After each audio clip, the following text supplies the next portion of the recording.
قیدیوں کے یہاں قیدیوں کو چھوڑ دینا قیدیوں کے حق میں عتاب ہے، لیکن وقت کے حق میں ہبا۔ دیکھیے حضور صلی اللہ علیہ وآلہ وسلم نے وفد حوازن سے فرمایا تھا احب الحدیث الی اصدقہ اختاروا احدى الطائفتین اما السبی و اما المال۔ انہوں نے سبی کو پسند کیا، فرض کرو اگر وہ مال کو پسند کرتے اور حضور صلی اللہ علیہ وسلم اجازت دے دیتے کہ اچھا لے جاؤ اپنا مال، تو یہ کیا ہوتا؟ یہ ہبا ہی تو ہوتا۔ تو جیسے آپ مال کو دے رہے ہیں وہ ہبا، ایسے ہی زندہ قیدیوں کو دے رہے ہیں وہ بھی ہبا۔ چلیے النبي صلى الله عليه وسلم ومروان أخبره أن النبي صلى الله عليه وسلم حين جاءه وتوازن قامت الناس فرسع على الله بما هو أهله ثم قال أما بعد فإن إخوانكم جاءونا تائبين وإني رأيت أن أرد إليه سبيلهم فمن أحب منكم أن يطيب ذلك فليفعل ومن أحب أن يكون على حجه حتى نعطيه میں نے کہا بھائی قاری صاحب نے کوئی نیا لغت ایجاد کیا، جدید عربی چل رہی ہے تو جدید لغات بھی ایجاد ہو رہے ہوں گے۔ حتى نعطيه إياه من أول ما يفرض الله علينا فقال الناس طيبنا لك وبالإسناد المتصل منا إلى أمير المؤمنين في حديث رسول الله صلى الله عليه وسلم أبي عبد الله البخاري رضي الله عنه قال باب المكافأة في الهبة۔ ہبا میں مکافات کا بیان، مصنف کا مقصد صرف یہ بتانا ہے کہ آدمی کو اگر ہبا دیا جائے تو موقوف لہو کو چاہیے کہ اس کی مکافات کرے اور واحد کو اس کا بدلہ دے، یہ نہیں کہ لے کر رکھ لے اور خاموش ہو جائے۔ اس کے بعد یہ سمجھو علامہ انور شاہ نے کہہ دیا کہ بخاری یہ کہتے ہیں باب شرط العوض جائز۔ اس میں اشکال یہ ہے کہ امام بخاری نے ترجمے میں عوض کا کوئی تذکرہ ہی نہیں کیا، اس لیے یہ مسئلہ بعید ہے، صحیح مسئلہ وہی جو پہلے بیان ہے۔ اب اس کے بعد اگر کوئی آدمی صرف موہوب لہو کی خوشی کے لیے ہدیہ پیش کرتا ہے یا ہبہ دیتا ہے تو وہ اس کے بدلے کا مستحق نہیں ہے، واجب ہے۔ اور اگر موہوب لہو اپنی طرف سے کچھ دے دیتے جدید ہبہ ہوگا۔ اور امام مالک فرماتے ہیں اور یہ امام شافعی کے قول، اگر ہدیہ کرنے والا ایسا شخص ہے جو جس جیسا موہوب لہو سے طالب عوض ہو سکتا ہے، پھر تو ایسی صورت میں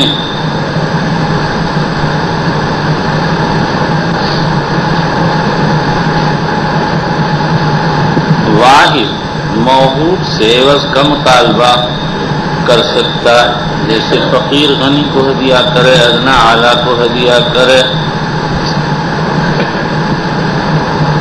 اور اگر کسی نے بشرط العوض ہبہ کیا، ابن حزم کہتے ہیں یہ ہبہ ہی صحیح نہیں، اور انہوں نے امام شافعی ابو ثور داؤد سے ہی نقل کیا، لیکن امام ابو حنیفہ و مالک فرماتے ہیں کہ یہ ہبہ صحیح ہے۔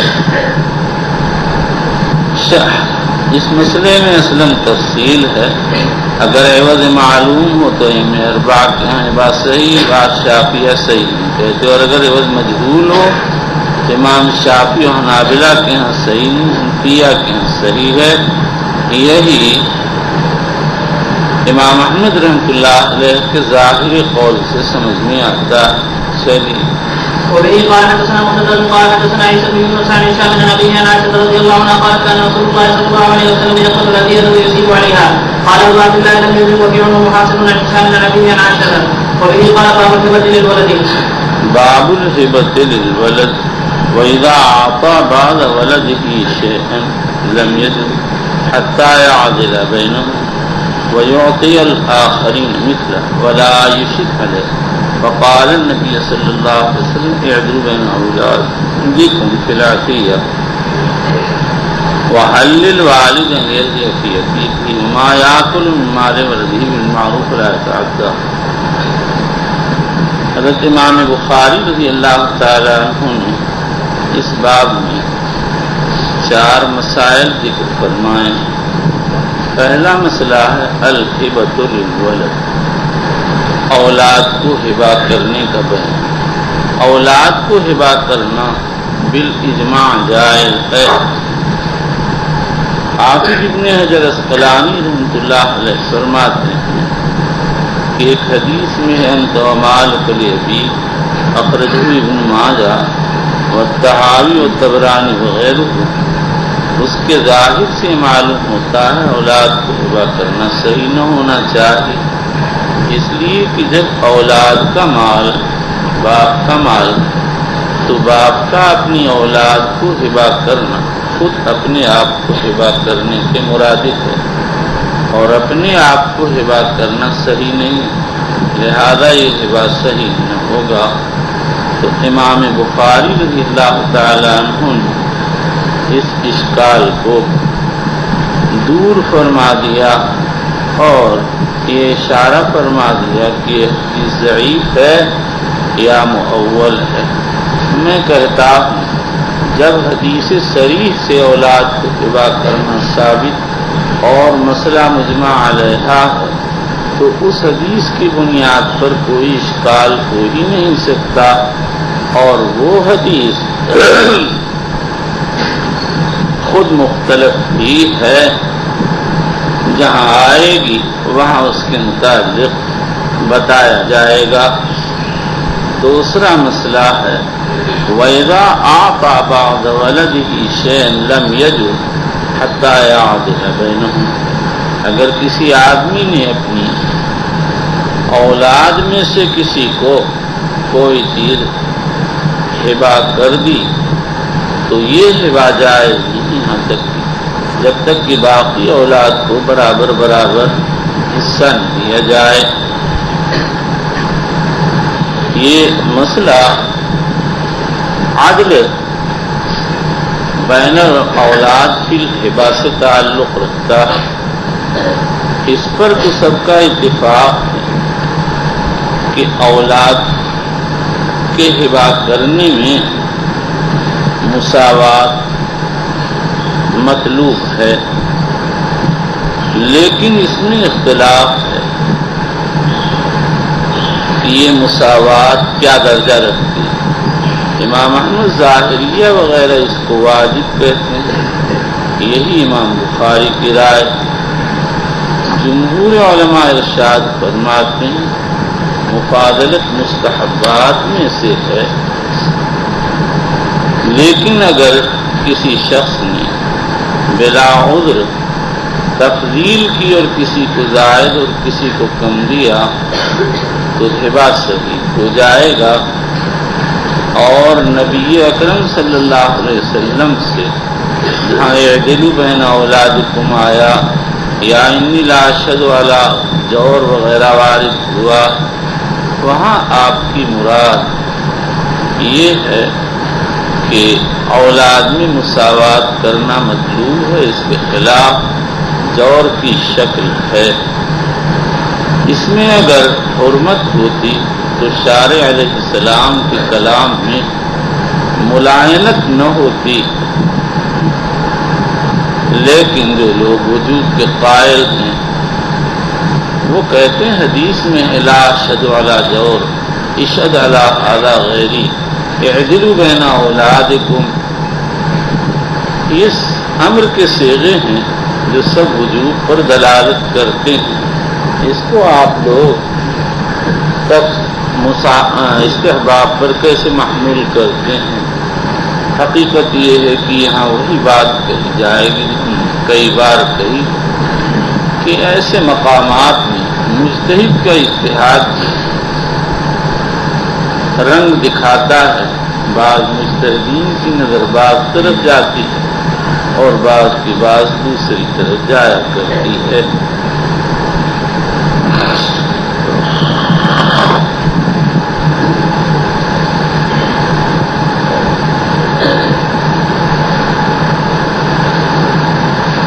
پھر اس کے بعد ایک مسئلہ یہ بھی ہے کہ اولاد میں اگر مساوات کی جائے تو اس کی کیفیت کیا ہوگی؟ مرد و زن سب کو برابر برابر دیا جائے گا یا للذکر مثل حظ الانثیین کے قاعدے پر عمل کیا جائے گا؟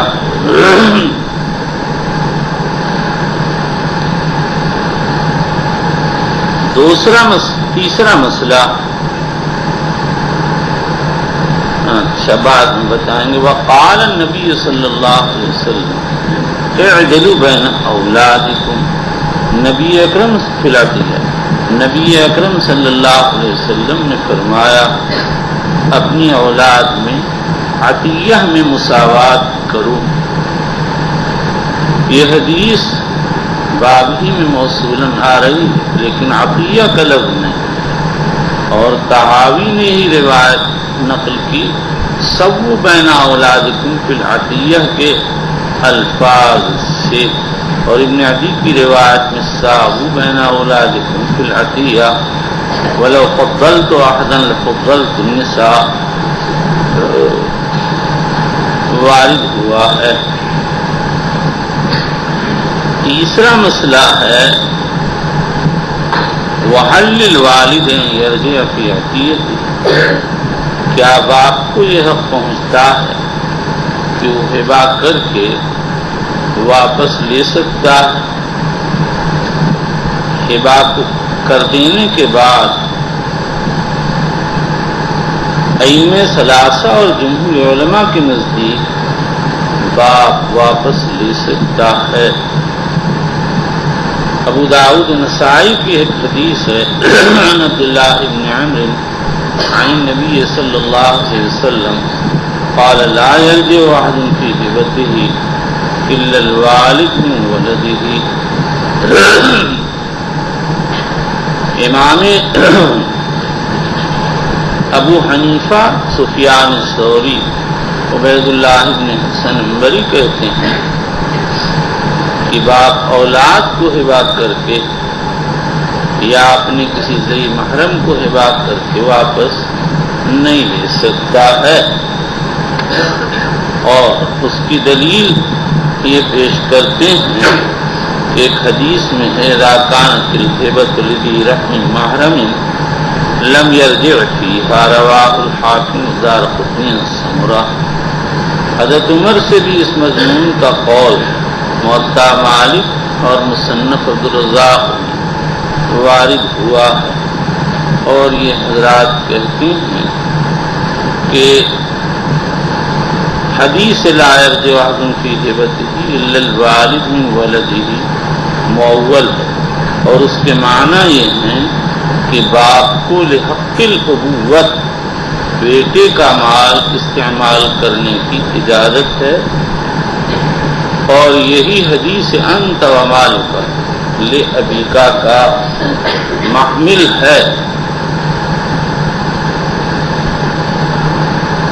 باپ تو تیرا مال اپنے باپ کے ہو، یعنی باپ تم سے اور تمہارے مال سے استفادہ کر سکتا ہے۔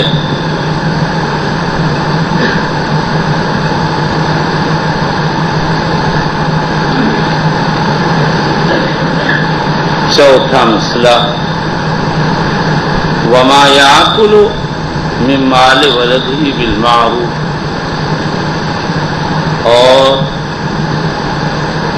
باپ اپنے اولاد کے مال میں سے عرف کے مطابق کھا سکتا، اس لیے کہ حضور اکرم صلی اللہ علیہ وسلم کا ارشاد گرامی ہے انت ومالک لابیک۔ یہ روایت کئی صحابہ سے نقل کی گئی ہے، اور اس کی اکثر اسانید میں کلام، لیکن اس کی بعض روایات کی بعض علماء نے تصحیح کی ہے۔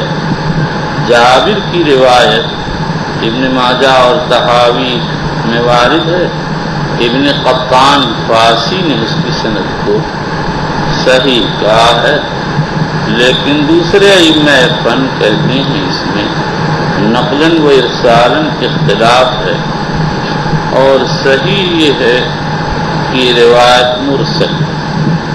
بہرحال احناف کے اصول پر ہر حال میں روایت قابل احتجاج ہے، مرسل ہو یا موصول ہو، اس لیے کہ احناف مرسل کو حجت مانتے ہیں۔ اور لیکن یہ روایت معول ہے، وہ کہتے ہیں کہ باپ کو لحق الابوت بیٹے کے مال سے استفادہ کا حق ہے۔ پھر اس کے بعد یہ سمجھیے کہ اس میں اختلاف ہے، باپ بیٹے کے مال کو استعمال کر سکتا ہے یا نہیں کر سکتا۔ حضرت عمر، علی، عائشہ اور صحابہ کی جماعت مطلقاً اجازت دیتی ہے، یہی امام احمد کا مذہب ہے۔ امام ابو حنیفہ، امام مالک، امام شافعی، امام محمد ابن حسن شیبانی وغیرہ فرماتے ہیں بوقت احتیاج باپ بیٹے کے مال کو استعمال کر سکتا ہے۔ اور ابن سیرین فرماتے ہیں ہر ایک کمال اپنا اپنا ہے، کسی کو کسی کا مال استعمال کرنے کا حق نہیں ہے۔ مطلب یہ ہے کہ حدیث میں جو انت و مالک کہا گیا، بیبیک کہا گیا، وہ صرف یہ مروت و اخلاق کی بات پر تنبیہ ہے، بیٹے کے لیے زیبا نہیں کہ باپ کو کوئی ضرورت ہو تو باپ پر روک ٹوک کرے، باپ بیٹے کے مال کو استعمال کر سکتا۔ حقیقت بس اتنی ہی ہے۔ اور ہمارے مشرقی یو پی میں اور بہار میں باپ یہ سمجھتا ہے کہ بیٹے کا مال سب میرا ہے، اور پھر اس میں پوری طرح مالکانہ تصرف کرتا اور بیٹے کو طرح طرح سے دباؤ دیتا، مجبور کرتا، اور آخر میں یہاں تک کہہ دیتا ہے کہ اگر تم بات نہیں مانو گے تو تم کو ہم میراث نہیں دیں گے۔ اسی کا نتیجہ ہوتا ہے کہ گھر میں اختلاف ہی نہیں پیدا ہو جاتا، گھر اجڑ جاتا۔ ہم نے بھائی گجرات وغیرہ کے متعلق جو سنا ہے وہ بہت ہی اچھا ہے، جو کماتا ہے اس کا مالک ہوتا ہے۔ میں 15 سال پہلے لندن گیا، ایک صاحب کے یہاں اترا تو پوچھا یہ مکان آپ کا ہے؟ کہنے لگے میرا نہیں، میرے بیٹے محمد کا ہے۔ میں نے پوچھا آپ کا؟ کہ میرا مکان تھا، جب میرے بیٹے نے خرید لیا تو میں اپنا مکان فروخت کر کے بیٹے کے مکان میں آ گیا۔ ان کے کئی بیٹے ہیں، 2 تو اپنے ذاتی مکان میں تھے، تیسرا کرائے کے مکان میں تھا، چوتھا پڑھ رہا تھا۔ کماؤ کھاؤ۔ لیکن بہار کا قصہ سناتا ہوں۔ دربھنگا کے ایک صاحب تھے، ان کا بیٹا دہلی جعفر آباد میں رہتا تھا۔ اس نے کتنی مصیبتوں سے کچھ پیسے جمع کر کے ایک مکان چھوٹا سا بنا لیا، تو وہ صاحب، ان کی چھوٹی اولاد سب مکان ہمارا، مکان سب کا۔ سمجھ میں آیا نا؟ ہم نے پڑھایا لکھایا ہے۔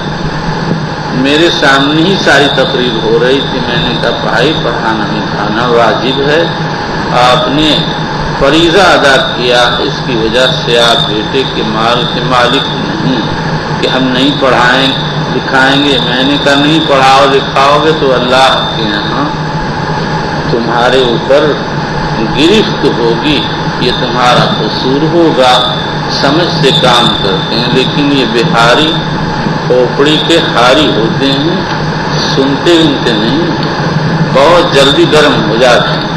بہاریوں کا مزاج ہے بہت جلدی گرم ہو جانا، ارے کیسے؟ چلو صاحب اب بہاریوں کو سمجھاتے رہو، شریعت کا حکم ماننے میں فائدہ ہے، اور اگر آپ کہہ دیں ہاں بیٹا تم نے کمایا تیرا ہے تو اللہ نے چاہا تمہارے تھوڑے میں برکت ہوگی، اور وہ بیٹا بھی نرم ہوگا، آج نہیں تو کل باپ کا خیال کرے گا، کرتا ہی تھا بیچارہ، جتنے آتے تھے سب اسی کے یہاں ٹھہرتے تھے، اس کی تھوڑی سی تنخواہ اور اسی میں مصیبت۔ وہ میرے کوئی شاگرد نہیں تھے بھائی، مجھے وسائل سے ان کا حال معلوم، کہا بھائی اتنا کیوں تنگ کرتے ہو، سب آتے ہو وہیں ٹھہر جاتے ہو، جیسے معلوم ہوتا ہے کوئی خاندانی جائیداد ہے اس میں سے غلہ آ رہا ہے، آپ کھا رہے ہیں وہ کھا رہے ہیں۔ یہ اس لیے بچوں اتنا لمبا کہہ دیا کہ تم بہار بنگال کے رہنے والے، مشرقی یو پی کے رہنے والے ہو، اپنے علاقوں کا ماحول صحیح کرو، سمجھاؤ۔ سمجھے بھائی؟ جب میں حج کو گیا تو لوگوں کو بڑا تعجب ہوا کہ ارے ابا نے تو حج ہی نہیں کیا، یہ کیسے حج کو چلے گئے، کیسے صحیح ہو گیا؟ لیکن میں تو بڈھا کراہٹ ہوں، لوگوں نے کہہ دیا پڑھے لکھے ہیں، کہا ویسے ہی چلے گئے، بے صحیح ہوئے ہی چلے گئے۔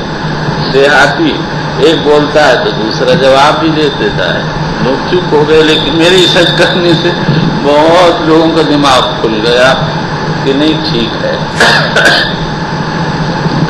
میں تو نئے نئے کام کرتا رہتا ہوں، لوگ کہتے ہیں یہ نئے نئے کام کرتے ہیں، میں کہا ایسے ہی کرتا ہوں جو لوگ کرتے ہیں۔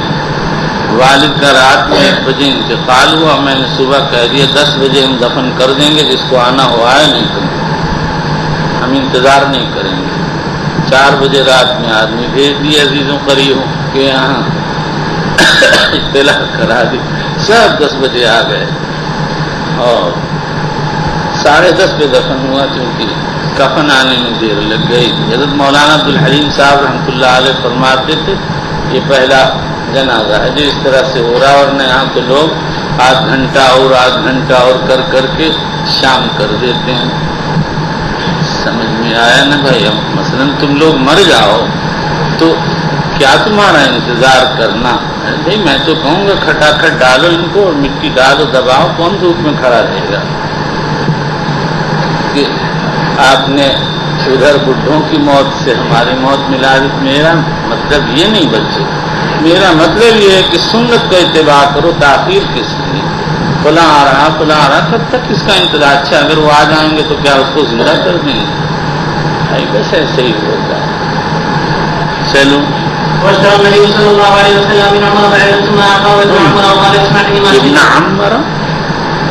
ابن عمر، میں نے کہا بھائی کوئی نیا لغت ایجاد ہوا ابن عمر۔ چلیے بھائی ان کی زبان نہ سمجھ میں آئے تو یہ سمجھ لو یہ مکس ہے، اول تو بہاری ویسے ہی ٹیڑھا، اور پھر یہ کہاں امریکہ پہنچ گیا، کریلا اور نیند چڑھا ہو گیا، اور کہ کیا ارے گٹ کرتے کرتے اب اس نے کچھ اور سیکھ لیا۔ چلیے کتے بہت اچھے، جہاں آپ کو کتا دیکھا گا فوراً آپ کے پاس آ جائے گا۔ میں بہت وہمی، تو ایک ادریس نام کا گجراتی قاری تھا، اس نے میرے کان میں کہا جب ان کے پاس کتے آئیں تو آپ کہہ دیں گو، بس واپس چلا جائے گا۔ واقعی چلے جاتے ہیں۔ وہ ایک کتا آیا، میں نے کہا گو، وہ چلا گیا۔ تو اس کی جو مالکہ تھی بڈھی بہت خفا ہوئی اپنے کتے پر کہ ہمارے کتے کا استقبال نہیں کیا، اسے مار رہی ہے۔ مجھے تو پتہ نہیں چلا، ادریس نے کہا کہ وہ آپ نے گو کہہ دیا، تو اس کو بڑا غصہ آیا کہ ہمارے کتے کو اس طرح گو کہہ دیا۔ میں نے کہا ہم تو روزانہ اپنے بچوں کو گو گو کہتے ہیں، جاؤ جاؤ۔ اب تم کو غصہ آتا ہوگا کہ لو ہمیں جو ہے کتوں کی صف میں کھڑا کر دیا۔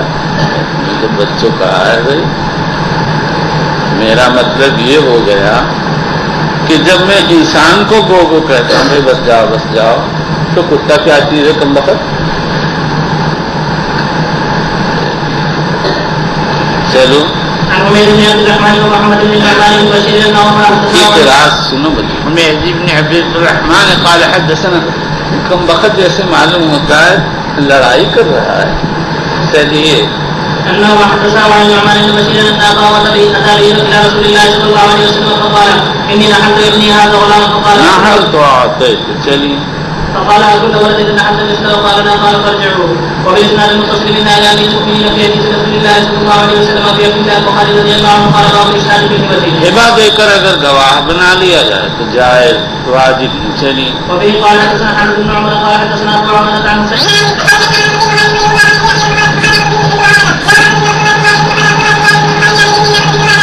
قریب ہو کر ہی پڑھتا ہے جیسے میرے کان کھا رہا ہے. کمبخت کی آواز نہیں اچھی لگتی مجھے. کل سے تو دور بیٹھا کر. چلیے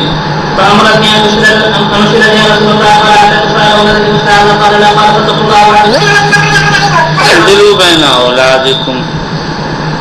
اولاد میں جو عدل ہوگا ابھی میں نے بتایا بے اعتبار الرؤوس ہوگا یعنی ذکر مثل حظ الانثیین پر عمل کیا جائے گا. ائمہ ثلاثہ امام ابو حنیفہ شافعی احمد قاضی ابو یوسف کہتے ہیں مرد و عورت سب کو مساوی دیا جائے گا. امام محمد امام احمد ابن حنبل فرماتے ہیں للذکر مثل حظ الانثیین کے قاعدے پر عمل ہوگا. یہی بعض مالکیہ اور بعض شافعیہ کا مسلک جس کو بیان مجھے کرنا چاہیے تھا وہیں, لیکن وہ ایک دم سے بات دوسری شروع ہو گئی تو تم یہ اختلاف ائمہ وہیں نقل کر لینا. یعنی باب الحوال الولد کے مسئلہ نمبر 2 کے تحت. چلیے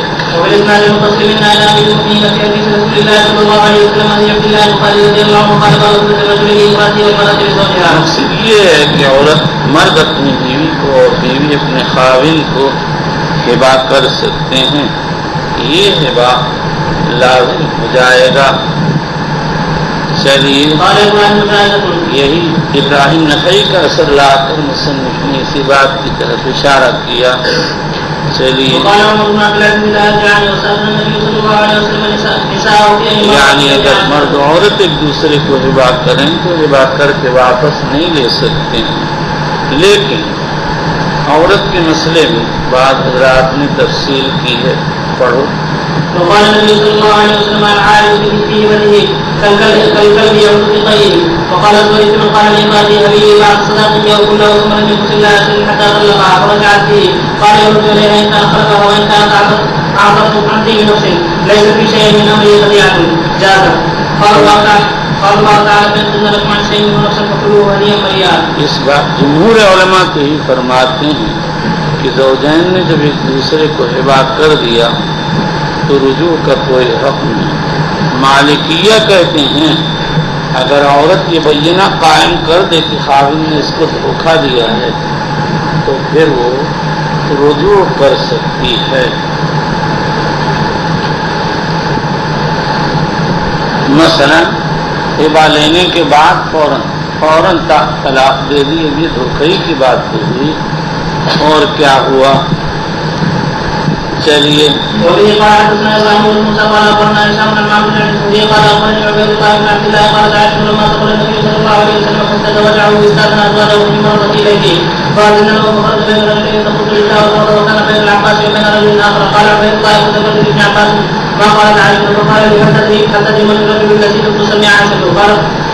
قلت لا قال علي بن ابي طالب. وبه قال حدثنا مسلم بن ابراهيم قال حدثنا وهيب قال حدثنا مطاووس عن ابي عن ابن عباس رضي الله عنهما قال النبي صلى الله عليه وسلم على عالم في هبته كالكلب يقيل ثم يعود في قيله. وبالاسناد المتصل من ايام المؤمنين في حديث رسول الله صلى الله عليه وسلم ابي عبد الله البخاري رضي الله عنه قال قالوا المراه بغير زوجها وعندها مثلا لها صوت فوجها اذا لم تكن سفيهه فاذا كانت سفيهه لم قال الله تعالى ولا تؤتوا السفهاء اموالكم. امام بخاری رحمہ اللہ مسئلہ یہ بیان فرمایا ہے کہ اگر عورت اپنے غیر خاوند کو ہبا کرے یا غلام آزاد کرے تو اس کا ہبا جائز، اس کا عتاق جائز ہے اگر صفیحہ نہ، اور اگر صفیحہ ہو تو اس کا تصرف غیر معتبر ہے۔ جمہور علماء فرماتے ہیں عورت اپنے ذاتی مال میں اگر مالکانہ تصرف کرے، کسی کو ہبا دے، غلام آزاد کرے تو اس کے تصرفات مطلقاً معتبر ہیں۔ طاؤس فرماتے ہیں مطلقاً معتبر نہیں، لیث فرماتے ہیں شے دافع میں معتبر ہے، قلیل چیز ہو تو دے سکتا ہے۔ اور امام مالک رحمۃ اللہ علیہ فرماتے ہیں، اور یہی امام احمد کی ایک روایت ہے کہ ثلث کے اندر تو اس کا ہبا نافذ ہو جائے گا، اور ثلث سے اگر زائد ہبا نافذ ہوگا، اس لیے کہ ایک روایت میں لا تجوز عطیۃ امرأۃ فی مالہا الا بإذن زوجہا، رواہ ابو داؤد والنسائی۔ لیکن امام ابن مبارک کی کتاب کے مسند میں اسی حدیث میں لا تجوز عطیۃ امۃ واقع ہوا۔ اگر یہ لفظ محفوظ مان لیا جائے تو پھر یہ کہا جائے گا کہ یہاں نکیر باندھی کے ہبا پر ہے، الاطلاق ہر عورت کے ہبا پر ہے۔ جمہور کی دلیل وہ حدیثیں ہیں جو مصنف نے اس باب میں پیش کی ہیں، اور حدیث لا تجوز عطیۃ امرأۃ محمول ہے غیر رشیدہ پر، جبکہ عورت صفیحہ ہو، یا محمول ہے حسن اخلاق، یعنی میاں بیوی جب ایک ساتھ رہتے ہیں تو اخلاق کا تقاضا یہ ہے کہ عورت اپنے خاوند سے مشورہ لے، بغیر مشورے کے کوئی کام مستقل طور پر نہ کرے۔ خاوند کو خیال ہو سکتا ہے کیسی بیوی ہے جو بات بھی نہیں پوچھتی۔ چلیے وبه قال حدثنا ابو عاصم عن ابن جريج عن ابن ابي مريم عن عباد بن عبد الله عن ابي يا رسول الله ما لي مال الا وبه قال حدثنا عبد الله بن سعيد قال الله عليه وبه قال حدثنا يحيى بن بكر عن الاشعري عن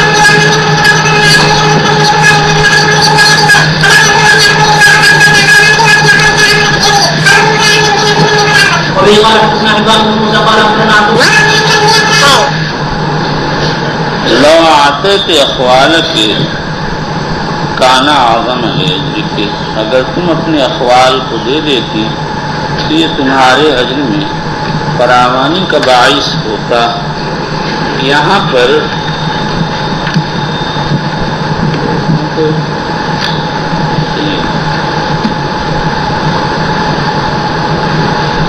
اسی طرح اخوالک باللہ عام روایات میں واقع ہوا۔ ابو محمد اصیلی کی روایت میں اخواتہ کے تا کے ساتھ واقع ہوا ہے۔ قاضی ایاض رحمۃ اللہ علیہ کہتے ہیں یہی روایت راجح ہے، اس لیے کہ موطا امام مالک میں واقع ہوا ہے۔ حضور نے فرمایا آتیہا اختک، اپنی بہن کو دے دو۔ میں امام نووی فرماتے ہیں دونوں صحیح، یہی میری رائے ہے۔ یہ دو الگ الگ قصے، بخاری میں جو قصہ ہے وہ مقدم ہے، اس میں یہ ہے کہ حضرت میمونہ نے مشورہ نہیں کیا حضور سے، اور موطا امام مالک میں جو قصہ ہے اس میں تصریح ہے کہ انہوں نے نبی اکرم صلی اللہ تعالی علیہ وسلم سے مشورہ کیا تھا۔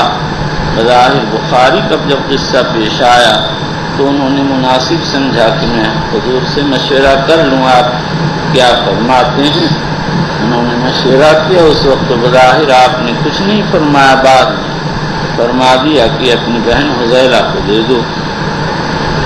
چلیے وبه قال حدثنا حبان بن موسى قال اخبرنا عبد الله قال اخبرنا يونس عن الزهري عن عائشة رضي الله عنها قالت كان رسول الله صلى الله عليه وسلم اذا رسول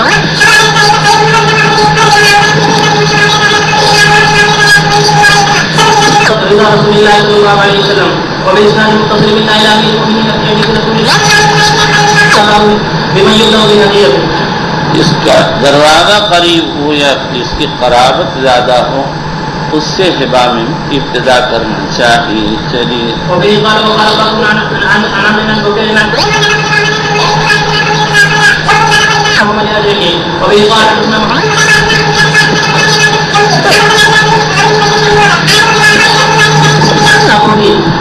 قال إلا أخرج الإمام كتابا وبالإسناد المتصل منا إلى أمير المؤمنين في حديث رسول الله صلى الله عليه وسلم في ابتداء البخاري رضي الله عنه قال باب من لم يقبل الهدية لعلته. حضرت امام بخاری نے جب کئی ابواب سے بات واضح کر دی کہ ہدیہ قبول کرنا جائز ہے تو اب ان پر یہ اشکال ہوا کہ بعض روایات میں ہدیہ قبول نہ کرنے کا تذکرہ، تو امام بخاری رحمۃ اللہ علیہ نے یہ بتا دیا کہ وہ روایتیں معول ہیں اور امر عارض پر محمول ہیں. اگر کوئی عارضی سبب پیش آ جائے تو ہدیہ رد کر دینے کی گنجائش. پھر یہ عارضی سبب کبھی تو مہدی کے اندر پایا جاتا ہے، مثلا کوئی رشوت کے لیے ہدیہ دیتا، ایسا ہدیہ نہیں لینا چاہیے. عمر ابن عبدالعزیز کہتے ہیں کانت الہدیۃ فی زمن رسول اللہ صلی اللہ علیہ وسلم ہدیۃ والیوم رشوۃ. نبی اکرم صلی اللہ علیہ وسلم کے زمانے میں ہدیہ تھی اور آج کے دن ہدیہ نہیں ہے بلکہ رشوت ہے. اسی طرح سے کبھی ہدیہ دینے والا ہدیہ صورتاً ہدیہ دیتا ہے اور زائد کا تعلق ہوتا ہے. جیسے اس اعرابی کا قصہ پیچھے بیان کیا جا چکا کہ اس نے حضور صلی اللہ علیہ وسلم کی خدمت میں ایک اونٹ ہدیہ دیا اور زائد کا طالب بنا. آپ نے اس کے بدلے میں 6 اونٹ دیے، اس پر بھی ناراض ہو گیا تھا. تو آپ نے فرمایا لقد هممت الا اقبل بعد اليوم الا من قرشی وانصاری وثقفی ودوسی. اور کبھی ایسا ہوتا ہے کہ خود ہدیہ لینے والے کو کوئی مانع درپیش ہوتا ہے، جیسے صاحب ابن جسامہ نے حضور اکرم صلی اللہ علیہ وسلم کو حمار وحشی پیش کیا تو آپ نے واپس کر دیا اور یہ عذر بتایا انا حرم، ہم محرم ہیں، بحالت احرام شکار کو لینے کی گنجائش نہیں. وقال عمر بن عبد العزيز كانت الهدية في زمن رسول الله صلى الله عليه وسلم. رشوہ میں راقہ ضمہ و کسرہ دونوں جائز ہے. رشوہ وہ مال کہلاتا ہے جو کسی ذی جاہ سے کو دیا جاتا ہے کسی ناجائز کام کے کرانے پر یا ناجائز بات کے کہنے پر. جیسے کوئی ممتحن کو کوئی ہدیہ دے تاکہ ممتحن صاحب نمبر لگا دیں یا نمبر بڑھا دیں، تو نمبر لگانے یا بڑھانے کے لیے ہدیہ دینا یہ رشوت ہے. چلیے ایک صاحب میرے پاس آئے جب میں کبھی امتحان لیتا تھا، کہنے لگے آپ کی دعوت ہے. میں نے کہا بھائی 14 دن امتحان میں باقی ہیں، جب امتحان ختم ہو جائے تو اس وقت دیکھنا. آیا میرے پاس امتحان، میں نے فعلہ یا کیلو پر عمل کیا. اس کے بعد 14 سال تک انتظار کیا، دعوت نہیں آئی، اور اب 30 سال سے زیادہ ہو گئے ہیں، اب کیا آئے گی. آیا سمجھ شریف. ایسے ایسے چکر ہیں. ایک اور صاحب آئے کہنے لگے کہ وہ دعوت ہے آپ کی. میں نے کہا بھائی آپ کے بیٹے کا امتحان آنے والا ہے، اس کے بعد دیکھیے گا آ رہی ہے دعوت. کہ کیا کیا؟ بس میں تو سب کو بنگالی بنا دیتا ہوں. کہ کیا مطلب؟ بنگالی پاس ہوتے ہی نہیں کبھی، یہ تو بنگلہ بول کے اپنا خوشامد کر کے پاس ہو جاتے ہیں. سب فیل. میرے یہاں تو جب آتے تھے کہتے تھے باپ رے باپ، میں نے کہا دادا رے دادا، کم وقتو تم کو پاس نہیں ہے، اور جو پاس ہونے والا ہوتا ہے وہ ایک نابینا بھرتپور کیا ہے، میں نے خود ہی ایک لفظ پڑھ کے یہ کہا اس کا کیا مطلب، اس نے فوراً بتا دیا، میں نے کہہ دیا اس کو دورہ دے دیا جائے۔ اور ایک بہاری آیا، کبھی یہاں کبھی وہاں کبھی وہاں، میں نے کہا بھائی میرے یہاں تو دورہ آپ کو ملے گا نہیں، سمجھے بھرتی کا زمانہ وہ شروع نہیں ہوا تھا، یہ تو اب شروع ہو گیا ہے۔ جتنے چمار ہیں، جتنے بھنگی ہیں، جتنے چوڑے ہیں، جتنے ایرے غیرے نتھو خیرے سب دورہ پڑھنے آ جاتے ہیں کہ ہم لوگ ایرے غیرے نتھو خیرے ہیں۔ ایک کم وقت تو دیکھو خیرے تو بنا دیا، ایرے غیرے نتھو خیرے۔ چلیے کوئی پاس واس نہیں ہوتا اب تو سب، ہاں غلط کہہ دیا، غلط گفتم، اب سب پاس ہو، جو آیا پاس، جو آیا پاس۔ چلیے اللہ کی صاحب پاس، قاری بانس ہو گئے پاس۔ چل ہدیہ، دیکھو یہاں ہدیہ کا لفظ آیا اور ترجمے میں بھی ہدیہ کا لفظ، اور کتاب کا تعلق ہبہ سے، ہبہ اور ہدیہ میں فرق۔ ہبہ میں صرف تملیک المال بغیر عوض ہے، اور ہدیہ میں مہدہ لہو کی رضا مقصود ہوتی ہے۔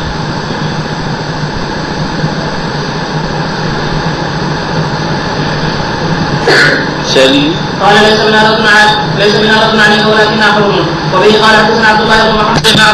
یعنی ہمارا مقصود رد کرنا نہیں ہے۔ چلیے فرمایا کیوں نہیں گھر بیٹھ رہے، دیکھو ہدیہ آتا ہے کہ نہیں۔ عامل کو جو ہدیہ دیا جاتا ہے علت عمل کی وجہ سے دیا جاتا ہے، اس لیے بڑی احتیاط چاہیے ہدیہ لینے میں اور اس کے استعمال کرنے میں۔ ہر ہدیہ قابل استعمال نہیں ہوتا۔ چلیے جب ہم نے توکل شروع کیا تو 100 روپے لائے، میں ڈر گیا، میں نے کہا بھائی یہ کہاں سے لائے؟ میں نے کہا بھائی آپ مولد طلحہ کے لیے لائے ہوں گے، میرے لیے نہیں، آپ ان کو جانتے ہیں؟ کہنے لگے میں ان کو بھی جانتا ہوں، آپ کو بھی جانتا ہوں، ان کے لیے الگ لایا ہوں، آپ کے لیے الگ لایا۔ میں کہتا ہوں ورنہ بھائی میں ہدیہ لینے سے بہت ڈرتا ہوں، کیا پتا مشکوک ہدیہ ہو، کہ آدمی لے کے کیا کرے گا۔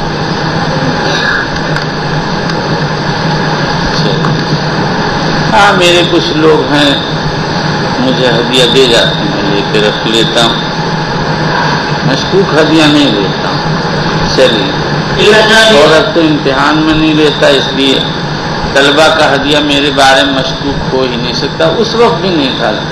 بچے کہتے پھرتے تھے بھائی جس کو اللہ کے لیے کام کرنا ہو وہ کرے، وہاں تو فیل پاس کا مسئلہ نہیں ہے، جو پاس کے قابل ہوگا وہی پاس ہوگا، ورنہ فیل ہوتے رہیں گے لوگ۔ چلیے پورنوی کو نمبر کم لگا ہے، کہنے لگا مجھے کم نمبر دیا، تو ایک لڑکا کھڑا تھا کہنے لگا تجھے تو کم ہی دیا، تو وہاں جاتا بھی نہیں، اور میں تو جاتا ہوں، مجھے تو فیل بھی کر دیا ہے۔ بس چپ، اپنے جیسا منہ لیے رہ گئے۔ چلیے ایک لڑکا بہت رویا، میں نے کہا بھائی تجھ کو فیل کر دیا ہے، دیکھ بہت رویا۔ میں نے کہا رو یا جو چاہے کر کمبا۔ پھر اللہ نے اس کو شرح صدر کر دیا، پورے سال مدرسے سے خوراک خرید کے، جس دن فلاح پکتی لا کے کھلا کے جاتا، میں نے کہا بھی انکار بھی کیا، میں نے کہا میری تو خوراک جاری ہے کہ میرا جی چاہتا ہے آپ کو مولی اتھر کو کھلانے، میں نے کہا لا مال مفت کیا بات۔